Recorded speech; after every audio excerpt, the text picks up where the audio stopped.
Mereka-mereka yang istilahnya nggak pernah perhitungan sama keluarganya, bukan cuma soal materi ya, tapi juga misalnya waktu, ya pokoknya memuliakan orang tuanya sekali deh. Itu biasanya rezekinya tuh berkatnya tuh nggak pernah putus.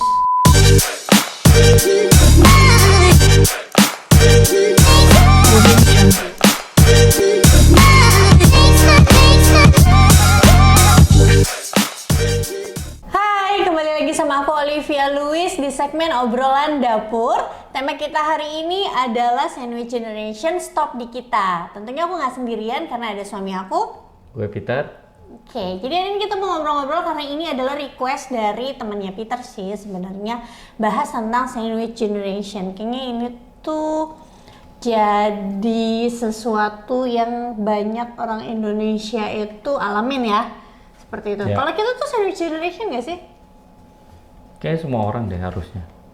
Enggak Hampir juga semua sih. orang kan? Hampir, tapi Iya. tidak semua. Sebenarnya definisi Sandwich Generation itu apa menurut kamu?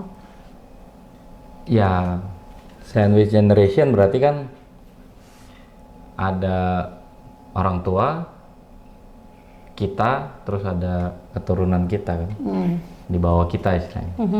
Nah, sandwich generation selalu ada di tengah kan. Cuma mungkin yang bikin beda satu orang dan orang lain mungkin tekanannya di sandwichnya itu sendiri kan. Iya apa? Ya, Nah, kalau mungkin ada dari orang tua sisi- sama ada anak terus jadinya kenapa? Dari sisi ekonomi mungkin, dari sisi mungkin waktu, bagi waktu dan segala macam. Jadi sandwich generation itu kondisi di mana seseorang itu terhimpit karena memiliki tanggungan untuk ke atas dan ke bawah. Ke atas itu maksudnya ke orang tua dan juga ke bawah maksudnya anak-anak. Kalau dibilang sandwich generation itu kan kadang itu diidentikan dengan sebuah kewajiban ya. Jadi misalnya karena orang tuanya itu udah tidak bekerja lagi, jadi mau tidak mau itu menjadi tanggungan anaknya seperti itu. Tapi ada juga orang-orang yang memang sebenarnya orang tuanya itu nggak perlu untuk dikasih, nggak perlu gaji anaknya seperti itu. Tapi anak-anaknya mungkin memberi seperti itu. Kalau saya kayaknya ada di posisinya gitu waktu itu. Nggak juga lah. Nggak juga. Ya, Ya. tergantung orang tuanya Iya, kan. betul, Kalau orang tergantung. tuanya pensiun tapi punya tabungan, Iya. terus pinter manage bisnisnya, Iya. bisa running terus, dan ya nggak selalu harus kayak jadi tanggungan anaknya. Iya, kan. iya. Nggak semuanya lah. Enggak, maksudnya iya. Kalau sayang tuh bukan tipe yang sandwich generation berkewajiban gitu. Nggak sampai Kalau segitunya. papa mama. Nggak. Tapi ya tetap kita, maksudnya ada apa-apa pasti kita tetap kasih Pasti papa lah. mama. Kalau ke mama aku, memang kita hitungannya sandwich generation ya, karena Ya, termasuk karena lah udah ya. cukup Karena tua sudah kan. tua banget. Jadi kondisinya itu kalau pas menikah iya sandwich generation, tapi bukan yang kayak dari A sampai Z doang ya. Kalau untuk mama Enggak. papanya Peter, kalau untuk mamaku iya. Nah kalau misalnya sebelum nikah, kan ya nggak apa-apa nih kita ngomongin sandwich generation, tapi sebelum nikah walaupun gak ada anak, waktu itu kalau sayang nanggung juga nggak? Atau enggak? Karena mama papanya Peter kebetulan juga punya penghasilan sendiri, tapi juga Peter bukan orang yang dihidupin sama papa mama ya, jadi ketika udah bekerja masing-masing kan? Ya masing-masing sih. masing-masing. Ya. Pas kuliah juga kan, maksudnya papa memang didiknya seperti itu kan. Walaupun tetap kadang ya dia kasih, Iya. ya kan. Maksudnya makan tinggal ya masih sama Iya, mereka. Ya nggak pure dia lepas juga. Iya, betul. Oke, jadi kalau aku pribadi, aku tuh dari umur 16 tahun atau 17 tahun ya udah kerja. Jadi dulu sempat putus sekolah, terus kerja karena memang mamaku udah tua. Mamaku by the way single parent gitu. Jadi lumayan banyak sih dulu bukan beban. Maksudnya Tanggungan. tanggungannya di pundak gitu ya. Dan kebetulan memang aku sebenarnya ya punya kakak-kakak. Mungkin kalau ditanya kakaknya gimana gitu ya. Ya ada kakak-kakakku yang Tanggungannya punya tanggungan iya, sendiri. punya anak, gitu. punya tanggungan sendiri, punya anak. Karena mungkin aku kan bedanya sama kakakku itu jauh. Jadi waktu itu mungkin aku masih single, jadi ya akulah yang maksudnya bantuin mama. Karena dulu aku tuh berdua doang kan tinggalnya sama mama. Kakakku udah punya keluarga masing-masing dan udah punya tantangan sendiri di dalam hidupnya seperti itu. Tapi kalau misalnya ditanya apakah aku ngerasa Hidupku kurang enak gitu ya, karena dari umur belasan tahun udah harus punya tanggungan seperti itu, jagain mama. Kalau dulu awal-awal ngerasanya iya sih, tapi lama-lama sebenarnya ya mungkin kamu yang tahu ya dulu aku gimana. Menurut kamu gimana? Yang apapun Ngeliat yang aku terjadi dulu. dulu kan kamu membentuk kamu yang sekarang. Nah, jadi memang berat gitu ya, mungkin berat kan buat Ya ada sisi orang-orang beratnya, yang ada punya happy-nya. masalah kayak gitu kan. Cuman itu membuat kamu mungkin ya jadi lebih kuat jalanin hidup kan gitu, lebih mandiri lah, lebih mandiri gitu kan. Walaupun mungkin rada terpaksa kan gitu, maksudnya Awalnya, mandirinya kan terpaksa, ya. terpaksa dalam artian ya keadaannya memang kayak gitu, harus begitu. Cuma ya akhirnya dibukain banyak jalan kan. Betul. Dan sampai sekarang pun ya puji Tuhannya ya sampai sekarang kita berkecukupan gitu Iya. kan, nggak berkekurangan Betul. gitu. Dan orang tua mau gimana pun ya tetap orang tua kan, Betul. mau kita kasih berapapun. Karena ada satu orang dulu yang pernah apa ya, bukan negur sih, nasihatin aku. Jadi tipikalku karena nggak terlalu, kita kan rada beda tipikalnya ya. Kalau kamu memang ke orang tua atau ke keluarga kan memang cukup handsful lah, ringan tangan, maksudnya gampang membantu. Kalau aku dulu karena ya mungkin papa mama cukupin gitu untuk sampai kuliah dan segala macam, terus mulai kerja, terus kerja juga pas itu penghasilan belum besar, jadi lebih mentingin diri sendiri nih gitu. Dan ada satu orang pas itu di kantor utamaku dulu pernah nasihatin lah gitu, kayak dia bilang kalau kamu pernah nggak ngasih orang tua kamu gitu.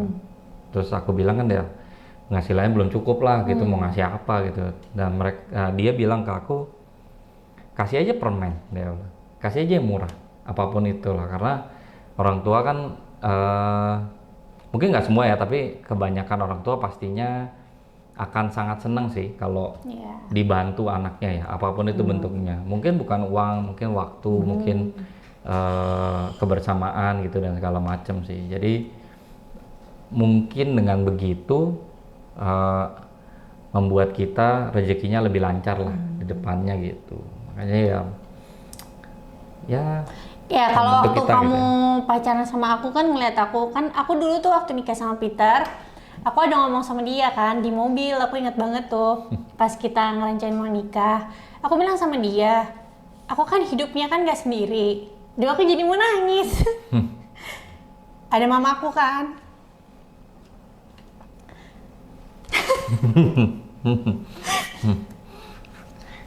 Kayak nonton Korea kamu. Ya terus udah gitu, kanan dulu aku. Boleh minta tisu?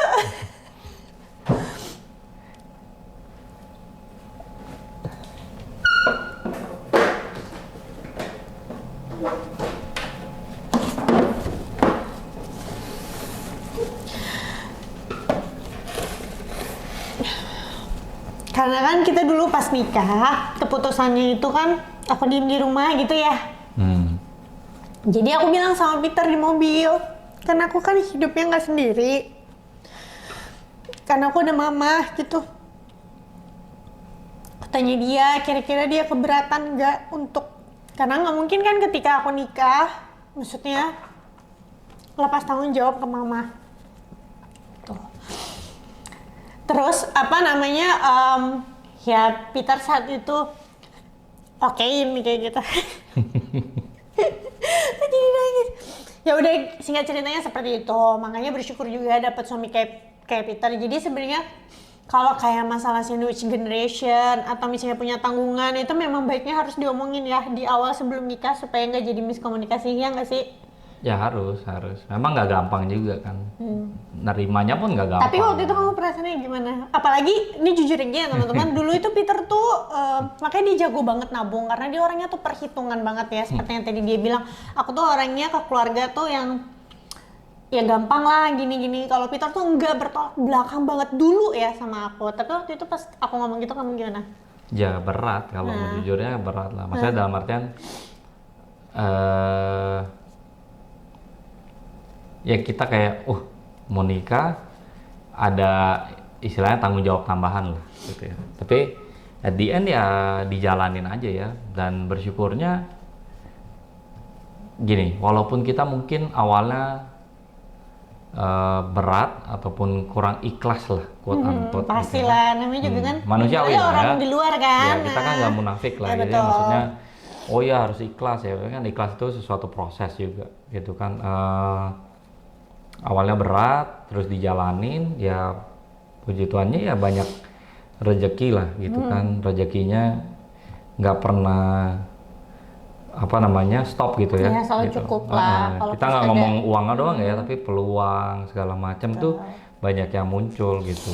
Plus ditambah buat aku sih mungkin ya pada saat itu lagi dikasih pelajaran hidup juga bahwa ke orang tua tuh harusnya seperti itu. Makanya kita kan sempat diskusi kemarin kan pas mau bahas tema ini kan, aku sendiri bilang kalau aku sih nggak setuju sama istilah sandwich generation gitu, karena itu ya ini kekinian aja sih, orang bilang sandwich generation, padahal hal ini ya sudah lumrahnya sebenarnya kayak gitu bahwa orang tua kita yang sudah pensiun, terlepas dia punya tabungan atau nggak punya tabungan, lu harus tetap memberi kayaknya ke mereka gitu loh, karena itu bentuk hormat kita ke mereka kan. Karena beri itu bukan cuma uang, beri itu bisa macam-macam, perhatian lu, waktu lu dan segala macam gitu kan. Kadang kan kita ngerasa gue udah punya hidup, ngapain gua maksudnya pusingin gitu kan.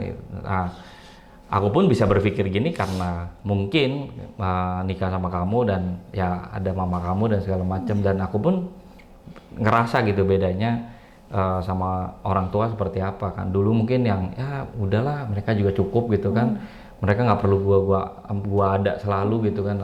Tapi ya dari 2015 kita nikah, bahkan sebelum nikah juga kita banyak maksudnya aku sendiri banyak perubahan karena hubungan kita gitu ya. Maksudnya aku ngeliat kamu sama keluarga dan segala macam, dan ya bukan jadi beban lah, akhirnya puji Tuhannya bukan jadi beban, malah jadi apa ya, mungkin bentuk rasa syukur kita lah gitu bisa sampai sekarang. Dan ini bukan sesuatu yang klise ya, tapi memang ya, ini nyata gitu loh. Dulu awalnya aku berat gitu kan untuk bukan ngebantu ya, mungkin kayak ya ampun belum nikah aja udah begini begitu, tapi memang untungnya diomongin gitu di awal. Mungkin kalau nggak diomongin kaget kan, terus akhirnya jadi dipendem, akhirnya jadi ribut di belakang gitu, ataupun jadi omongan orang gitu. Dan puji Tuhannya nggak ada yang satupun yang ngomongin juga gitu kan. Papa mamaku dulu sama mami gitu kan deket banget, akur gitu ya, maksudnya ya udah barengan kemana-mana barengan gitu ya. Ya itu mungkin nggak semua orang ideal kayak gitu ya, mungkin ya kan kondisinya beda-beda gitu, tapi ujung-ujungnya sih basicnya sama kalau menurut aku. Jadi sandwich generation atau nggak sandwich generation itu akan dilaluin juga kok gitu loh, karena kita pasti punya orang tua. Mungkin ada yang udah nggak punya orang tua gitu ya, maksudnya apa meninggal atau seperti apapun tapi kondisinya ngidupin kan. adik juga itu sebenarnya termasuk sandwich generation. Ada case kan dimana misalnya kayak orang tuanya nggak ada tapi ada adik misalnya yang harus masih disekolahin, dan adik, sepupu, ponakan atau apapun itulah yang jadi beban kamu, maksudnya Bukan kalian beban gitu lah, ya beban atau tanggung jawab lah gitu tanggung kan. jawab. Tapi memang kadang-kadang orang harus punya beban, karena kalau orang nggak punya beban terlalu ringan hidupnya, akhirnya nggak bisa bertanggung jawab biasanya. Karena beban tanggung jawab itu perlu gitu, semua orang harus punya beban tanggung jawab lah gitu. Oke, jadi sebenarnya kalau buat kita sih nggak ada kata ya sandwich generation. Kita percaya bahwa kita juga udah banyak sih lihat contohnya ya, orang-orang yang misalnya sukses dalam hidup gitu. Contoh Raffi Ahmad, Nikita Willy, mereka-mereka yang istilahnya nggak pernah perhitungan sama keluarganya, bukan cuma soal materi ya, tapi juga misalnya waktu, ya pokoknya memuliakan orang tuanya sekali deh. Itu biasanya rezekinya tuh berkatnya tuh nggak pernah putus, seperti itu ya. Nah kita tuh percaya, aku juga dulu sering ngomong sama Peter, jadi semakin kita percaya itu pasti berkatnya tuh makin kebuka gitu, gak akan pernah nggak terhenti, bahkan selalu berkecukupan. Nah selanjutnya adalah walaupun nih kita tahu jadi sandwich generation itu bakalan selalu ada berkatnya. Tapi kamu pengen nggak anak-anak kamu misalnya di posisi seperti aku deh dulu? Ya kalau menurut aku, karena kita sekarang udah lebih melek investasi, ada ya maksudnya financial, kamu juga belajar soal itu kan. Maksudnya ya berharapnya sih anak-anak bisa lebih fokus untuk dirinya lah gitu kan. Kita juga tidak terlalu istilahnya membebanin mereka gitu kan. Mungkin kalau orang zaman dulu, contoh deh, nggak punya asuransi gitu ya, contoh gitu ya, nggak punya asuransi kan, masih banyak orang ngapain beli asuransi zaman dulu ya, tersinggung, lu nyumpahin gue mati gitu kan ya. Maksudnya banyak teman-teman yang jadi agen asuransi aja masih sering banget denger hal yang seperti itu gitu ya. Nah kita dengan ilmu yang ada sekarang, terus juga